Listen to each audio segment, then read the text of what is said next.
નવરાત્રિ પર્વનો થનગનાટ. નડિયાદમાં એક સાથે 3 મોટા ગરબા મહોત્સવનું ભવ્ય આયોજન. Eco friendly dust free ground ખેલૈયાઓ માટે તૈયારીનો આખરી ઓપ. ધારાસભ્ય પંકજ દેસાઈના માર્ગદર્શન હેઠળ હજારો ખેલૈયાઓ માતાજીની ભક્તિ અને આરાધનામાં લીન થશે. સનાતન હિન્દુ સંસ્કૃતિને એકતાના તાંતણે બાંધવાના હેતુથી અને સરદાર પટેલની જન્મભૂમિ ગણાતા સાક્ષર નગરી નડિયાદમાં ભક્તિભાવનું વાતાવરણ ઊભું કરવા માટે ધારાસભ્ય પંકજ દેસાઈના માર્ગદર્શન હેઠળ આ વર્ષે નવરાત્રિનું પર્વનું અનોખું આયોજન કરવામાં આવ્યું છે.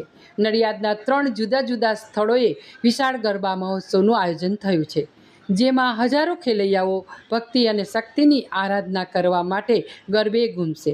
Eco friendly dust free ground ખેલૈયાઓ માટે તૈયારીનો આખરી ઓપ આપવામાં આવી રહ્યો છે.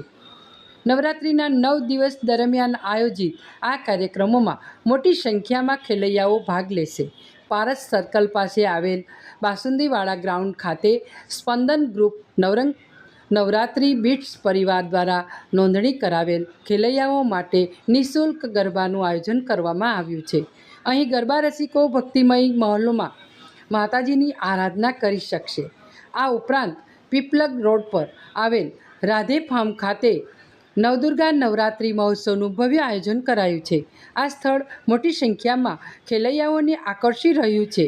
આ જ માર્ગ પર આગળ બાળકો અને કિશોરો માટે ખાસ વૃંદાવન ગરબા મહોત્સવનું આયોજન કરવામાં આવ્યું છે. આ બંને ગરબા મહોત્સવનું આયોજન માં શક્તિ ચેરિટેબલ ટ્રસ્ટ દ્વારા કરવામાં આવ્યું છે.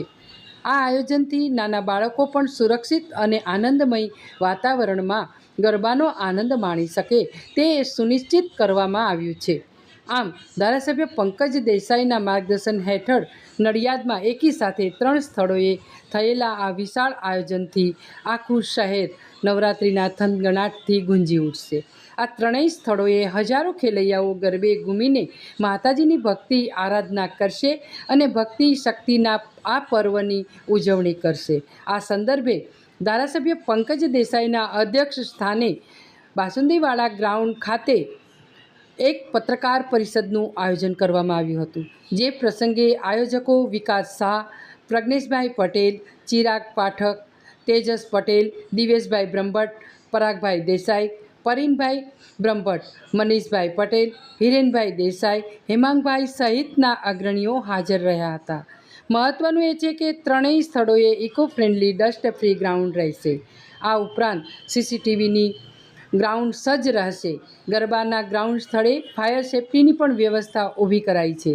આ સાથે ખેલૈયાઓને આકસ્મિક બનાવવામાં ઝડપી સ્વસ્થ સેવાઓ મળે તે માટે તબીબની ટીમ સાથે ઇમરજન્સી એમ્બ્યુલન્સ પણ ઉપલબ્ધ હશે. આ પ્રસંગે પત્રકારોને સંબોધતા ધારાસભ્ય પંકજ દેસાઈએ જણાવ્યું કે નડિયાદના ગરબા રસિકો શાંતિપૂર્ણ વાતાવરણમાં ગરબે રમી શકે તે માટે સંપૂર્ણ વ્યવસ્થા ખાસ સેફટીને અનુલક્ષી ગ્રાઉન્ડ પર કરવામાં આવી છે. ગરબાના ગ્રાઉન્ડમાં બાઉન્સરો સુરક્ષાની કામગીરી કરશે તો પોલીસનો પણ ચુસ્ત બંદોબસ્ત રહેશે. વધુમાં તેમણે જણાવ્યું કે ખેડા અને આણંદ જિલ્લામાં નડિયાદમાં આ 3 ગરબા સ્થળે એક વિશેષ આયોજન કરવામાં આવ્યું છે, જેમાં રોજ અલગ અલગ ક્ષેત્રના અગ્રણીઓના હસ્તે માં જગદંબાની આરતીનું આયોજન કરાયું છે. આ ઉપરાંત સિનિયર સિટીઝન અને દિવ્યાંગો માટે પણ 9 પૈકી 1 દિવસ ફાળવી તેઓ પણ ગરબા રમી શકે તેવું આયોજન કરાયું છે. આમ આ આયોજનથી નડિયાદમાં ભક્તિ અને એકતાનો અનોખો માહોલ ઊભો થશે. રિપોર્ટ સંજય ચુનારા.